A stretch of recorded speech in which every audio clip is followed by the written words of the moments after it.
Good morning, everybody. My name is Chris Monty. I'm a recovered alcoholic. Yes, I did not stutter. I said recovered alcoholic. It says it in our preamble. It says it in our books a number of times. And what is the purpose here? Where are we? Oh, this is a meeting of Alcoholics Anonymous. My sobriety date is April 12th, 1987. And I haven't found it necessary to pick up a drink or a drug since then. But just because I put the drink and the drugs down doesn't mean that I've recovered. See, I came to these meetings. Well, all right, I drank and drugged like everybody else. I went through school. You did the drinking, the drugging. I had jackpots, plenty of them. Lost jobs, quit jobs before I got fired. Alcohol ran my life. It would tell me when I was going to be in a relationship, when I was going to be cheating, when I was going to be doing this, when I was going to be doing that. Everything. And it was my higher power. And I didn't know it. See? And then I come to Alcoholics Anonymous after, I hit the lottery before I got here. Right? And I was on the TV show. Spun the wheel for $1 million. I didn't win the million, but I won enough to buy a house. All right? Cash. And my parents were there, and, they said, my mother comes up, and she talked to me the day before, please don't do nothing stupid. Right? And she was being nice and as kind as she could be, but I'm an alcoholic and an addict. So I'm going to leave work early that day. And with all intentions, I promised her I was going to be there sober. Show up. I know what she was talking about. What happened is the guys at work said, 1 beer. Right? One. I didn't understand the first one's the one that got you screwed up. But then there was the one, and the next thing you know, there's cocaine, blah, blah, blah, all that. So I show up. They were explaining the rules and all this and that. I don't even know how I did it. You push a button. I don't know. Anyways. So then the next thing you know, I'm kind of coming in and out, and they got this big check with my name on it. And I want to keep that check. It's a prop, right? Like a grease board. But here I am, right? I'm going to put that check over my mantle of whatever I'm going to build with all the money I want. And I'm arguing with them. And they're like, no, kid, it's a prop. Here's your check. Right? It's like this. But the nice thing about it is they already took their cut, their taxes out, right? So that was a beautiful thing.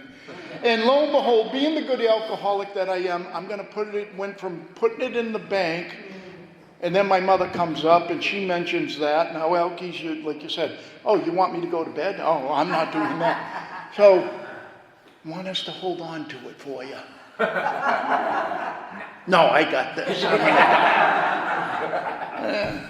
I take that check. By the time I get to the parking lot, I'm already thinking, you're going to take you're going to put it in the bank, but you're going to take a little bit of it, right? To throw yourself a party with all your friends. Well, you guys being alcoholics, you know what happened. Didn't take me long. Went through it all. Then, I end up divorced.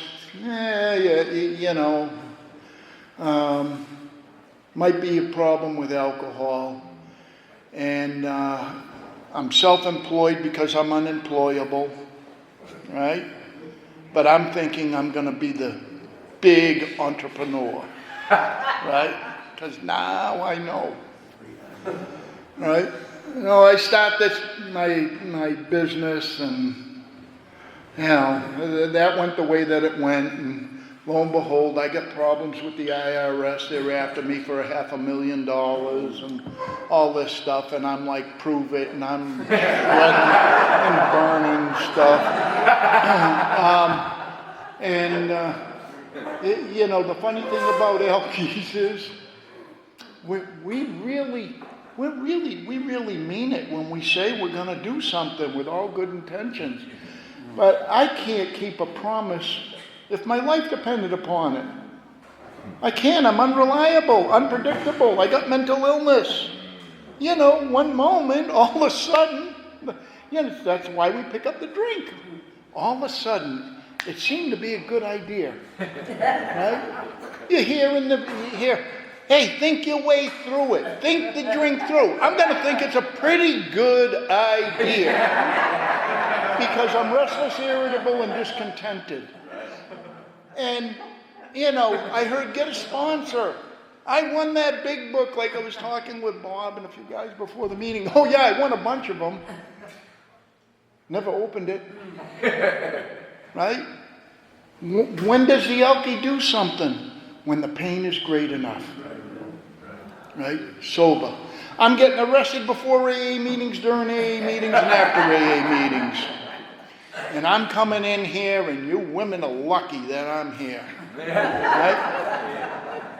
Boy, are you lucky. And what happens is this. About a little over a year in sobriety, I'm tired of it. I'm tired. I don't want to live anymore. And I ask God for help. So I go to get help. I'm driving around aimlessly. I end up in this place. I'm thinking it's a breakfast place. It's some type of psychics, whatever it is. Right? And I go in there and I can't even understand the menu. Right? They bring me a menu. Right? And I'm like, I want breakfast. I don't know what to order. I'm thinking I might be on an acid trip, so I point something out, and that's what I get. And then this guy comes out, hey, friggin' Houdini. And he says, you drink too much. I'm like, who are you? Right? Well, you asked God for help last night, right? And he's describing. I don't know how he knew it, but anyways, he happened to be one of us. And he says, you ask God for help, here's the help that he's offering you. You can take it or leave it. Do what you want. Or you're going to die. So I went to my second AA meeting. I went to my first one. My mother took me. That was in the 7th grade, but I was only a morning drinker before school. So I come to Alcoholics Anonymous, and this woman talks, and she's got getting a medallion, anniversary, couple years, and she hadn't drank, and she talked about how she didn't have to sell herself anymore on the streets. I'm like, holy, I can't believe she did that. I can't believe she's talking about this, right? I get the God bumps just thinking about it, right? And if it will work for her, maybe, just maybe, it might work for Chris. Now, she was talking about all the 12 steps. She went through them. My thing is all right, I got step 1 here. I don't need step 2 because I got mental illness, right? I don't believe that I'm insane. They only thought, it says it in the book, they only thought they humbled themselves. They only thought they were honest, right? Oh, I got step 3 because I get down on my knees, right? And I give God pretty good directions and specific stuff. He does not perform my work well. He doesn't. I didn't understand that the first thing I must do in recovery is, it tells us in the book, first requirement, I must stop playing God. I got to stop being my own God.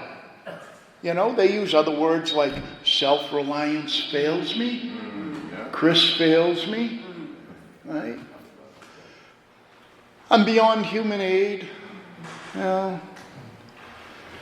And then, lo and behold, I come into AA. I'm thinking I got steps 1, 2, and 3, like I said, but my life is still unmanageable. It's a train wreck. And I put up with this here for a while. Some people go back out. I had friends that I came in. They went back out. They drank. Here I am. I'm contemplating what it says in our book. The ultimate sacrifice. The supreme sacrifice. Suicide. It doesn't say whether we're drunk or sober. It does not say that we have to be drinking or drugging for our life to be unmanageable. And the delusional part is this, that if I don't trust in God, right, and I don't have His help, the truth will never be revealed to me. I will never reveal the truth to me. I may sense it inside that I'm not being truthful, but I won't do anything about it because I'm powerless. So I asked God for help again. I'm tired of getting arrested, the IRS, the ex-wife, can't hold a relationship. I didn't have much to bring to it, but, that's neither here or there, right? And then you hear in AA, people, I know you find this hard to believe. Alkies will make stuff up, whether they're sober or not. We want to run lives. Not mine, but I'll run yours, and all will be utopia, right? I want to be the director. And what happened was this, that here I am, I don't want to live anymore, and I asked God for help. I'm begging Him. Now, I don't want to wake up in the morning. I wake up. Ugh. My phone rings. Ugh. I'm broke. I got the IRS. But here's what happens. Somebody needs a new service. Money. And I'm planning on going out that day. I'm going to go out. I already know. I am going to do the efforts. I'm going to pick up. And now I got the means. So I go and I do the job. And this guy shows up. He's smiling. I don't even know him. I hate him. He's my customer. I really didn't hate him. I hate Chris. But I don't know that because I haven't done the steps. Oh, I do the job. And you remember we used to have bumper stickers, Friends of Bill's. I didn't even know who the hell Bill Wilson was because I never opened the book, right? But you put it on your vehicle and oh yeah. I'm sober and miserable. Right. So here I am at the end. Gonna get that check, and he's got the check, and it's in his hand. I'm like the dog, your dog. You follow him. Give me that thing. Give me that thing. Oh, I see you're a friend of Bill's. I'm like, friend of Bill's? That must be the guy that recommended me to him. Yeah. Bill who? Bill W. Right? It's right on the truck. You're in AA, right? Yeah. Who is Bill W? Bill Wilson, co-founder of AA. Oh, all right. Well, now I don't have to send anybody a thank you or a bird dog or, a couple bucks. Keep referring me. So he's here. How long you been sober? And he had to have known.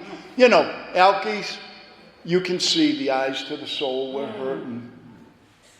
I'm in that self-imposed prison. Right. How's it going? Yep. Effing horrible. Right. Well, have you done the steps? Yeah, I do every meeting. I sit on the wall and oh. Do you own a big book? 6 of them. Right? When I'm at meetings all the time. Have you ever opened it up? Yeah. Well, what'd you think? My sponsor told me to stay out of it. Here, in Alcoholics Anonymous. Keep it simple. Meeting makers make it. The solution's in the book, the directions. But in that book it says, it gives us a warning for the newcomers. Cannot transmit what you do not have.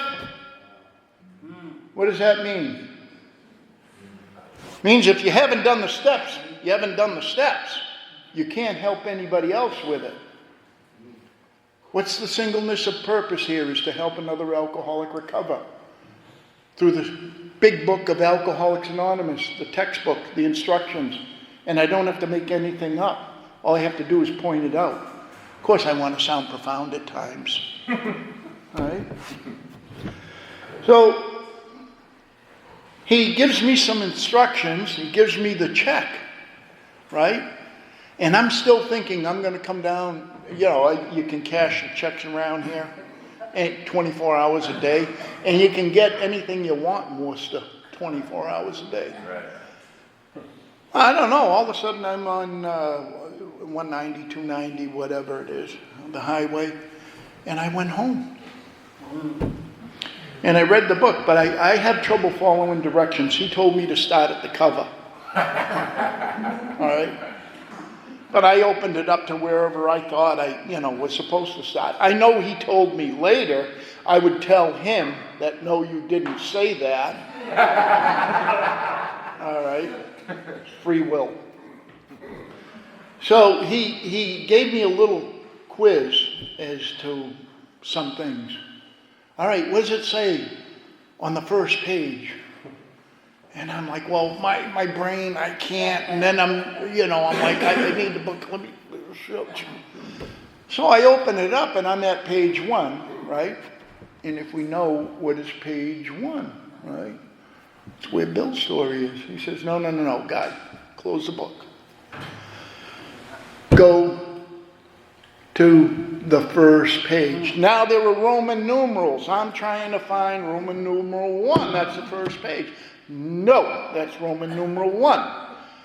Close the book. I can see we're going to have trouble here because I got learning disabilities and everything. All right. He says, close the book. Put it down.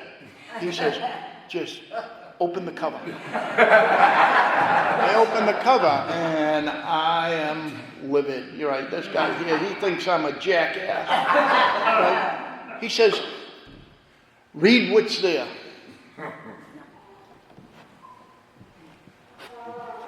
Yeah, I want to have the answers. I'm an alkie, right?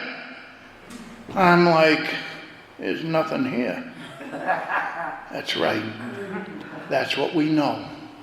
That's what we know about recovery. I got to keep that in mind because when I'm working with another alcoholic, right? That's my open-mindedness. They're going to tell me what not to do. They help us. They keep me practicing it. They keep me reading the book.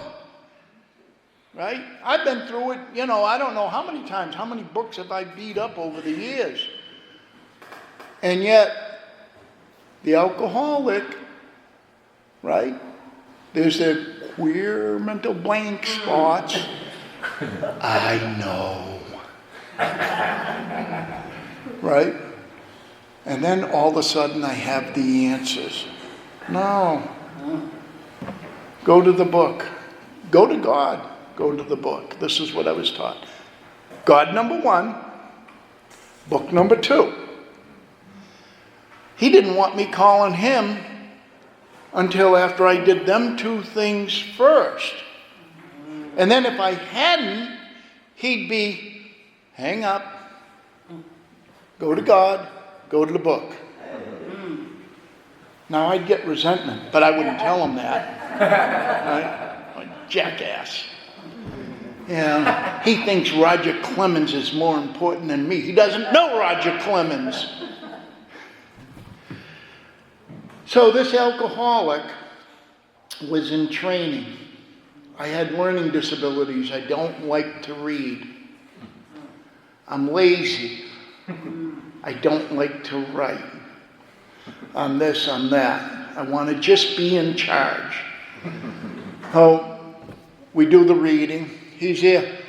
You're going to get what you're going to get out of this. Forget what anybody else is. You're going to get a spiritual experience. It's guaranteed. You cannot fail with God. And lo and behold, all I got to do is just show up and try my best. That's it. And you know what happened? The miracle. I got a spiritual awakening and a spiritual experience. Experience. Not a theory. An experience. What does that mean? That means that, like, I'm an electrician and in the trade, Bob. Like, we have our theory, right? It's theory. We got to do some reading. And there are some laws that we got to follow. Ohm's law, right? And these laws are facts. Facts. So I need to find the facts out about Chris. That's a scary thing. Right? I think I'm unique. The disease of alcoholism. Oh, you invented something. Nobody else has ever done this or that, or experienced this or that. So as I'm writing, I got to write about how I got, my resentment towards being molested. And, I want this guy to burn in hell. Right? Does that sound like a resentment? Yeah. Want to be free from it? Yeah. Page 552. It shows me, points me out. Angry man's prayer here on this page. Right? What you got to do, read the book for yourself. Right? Highlight these things. Sponsors don't have all the answers, believe it or not. We're just practicing this stuff. And the only way that we get to practice it is maybe the question, where do I find this? Where do I find that? Do you know about this? Well, I don't know. Let's look, right? So I want to be free, and if you ask me, I had no fear, had no anger when I came in here, right? I'm going to pray for this guy. God, I'm giving you one chance at this. All right? One chance and one chance only. And if this doesn't work, I'm going to drink. This is what I'm telling myself, the voices in my head. And you know what? That's true. That's a fact. If this doesn't work, I will drink. Right? But what the key to the whole thing is willingness. I got to trust in God. God will do for me what I can't do for myself. Which is, I had to write these things down, and I'm sharing it with my sponsor. And I'm thinking I'm going to get the pat on the back, and I'm going to be this prize student or something. I don't know what I'm thinking. Bottom line is this. He's looking, he's writing, yeah. Good. I'm waiting for the compliment. See how self-centered I am? That's the self-centeredness, the selfishness of the alcoholic. I says to him, didn't you see what I wrote? Yeah. So? Well, what do you think? You're the only one that's happened to? Yeah, and then he starts sharing what his experience was. And I'm saying, how did this guy know? It's pretty simple. You look into the eyes of the soul, and when you know yourself, you'll know other people. When you have the love, compassion, and understanding for yourself. Yeah. In the book, it doesn't say, like you mentioned, right? I got to forgive myself first. Excuse me. Forgiveness comes when I forgive others. If I want forgiveness, I got to forgive others. That's asked backwards. This guy here hurt me, but I got to practice this. So what I do is I pray for this guy, and I pray, and I pray, and I pray. And it says I don't even have to mean it at first. That's a beautiful thing. You got to try it, see? Oh, I get that freedom. Now, lo and behold, I come along, step 6 and 7, right? I'm hearing people talk about drop the rock, throw the rock, whatever it is, right? There's only 2 paragraphs in the big book. Hey, step 6 and 7 is difficult. No, it ain't. Don't you remember the first step? We're powerless. I'm powerless over my defects of character. God will do for me what I can't do for myself. He performs the miracle. He will remove them. I got to ask. I have to have the willingness. God, please help me. Right? I'm ready for you to remove this. All right. Then we go to 8. Make the list. All right, already got it. And we'd hear people, people are meaning, I burnt my 4th step. Well, it tells me in the books, in the instructions, it says we got a list. We made it, all right, a lot of them were when I wrote my 4th step, right? So why would I burn that? All right? Don't need to. Oh, then I got to pray for the willingness once again. And I can remember, all right, I'm going to go out and I'm going to make amends and I'm going to take charge. And I got these lists of people we went through before I made amends to anybody. I had to tell them what I owed the amends for. And with some sibling rivalry, I wanted to, put my older brother. I was going to make him wait. Because I got 7 other sisters and brothers. And, that's my way of getting... He's number 1 son, I'm number 2. So he was always a star, academic. I'm the jackass that's in detention. Well, I can't sleep at night. Who do you think's coming to mind? Him, right? What am I doing when I'm doing that? I'm playing God, right? I'm playing God. I'm looking for some type of revenge, sibling rivalry. We can call it whatever it is. See, lies can be an omission. Lie can be embellishment, right? And lie would just be an outright lie, right? I lie about the whole thing. Well, I told you most of the truth. If it is not the whole truth, it's not the truth. It's tainted, right? Oh, I do this here and I got to go to him and I go and I make the amends. And then come to find out, he shares with me that he was envious of me. Because I was the one that looked like I was having all the fun, right? The grass is always greener on the other side of the fence, until you get there, right? And you all know what I'm talking about. Oh, now, I do make my amends. Now, to improve our conscious contact with God daily. Well, here's how we improve it. You ever notice when you're driving in the morning and you got somebody that maybe they cut you off and you don't like the way they're driving? I don't know if any of you are able to pull people over like me. But what it is, that's an opportunity for me to practice. I don't know what's going on in their life. What is it that I want? I want to be first. All right? Why are you cutting me off? Look at, it's an opportunity to practice. God bless him. Let it go. Let it go. How about somebody in the grocery line? This is just little stuff. Oh, look at how many, you start counting how many things they got and they're in the short line.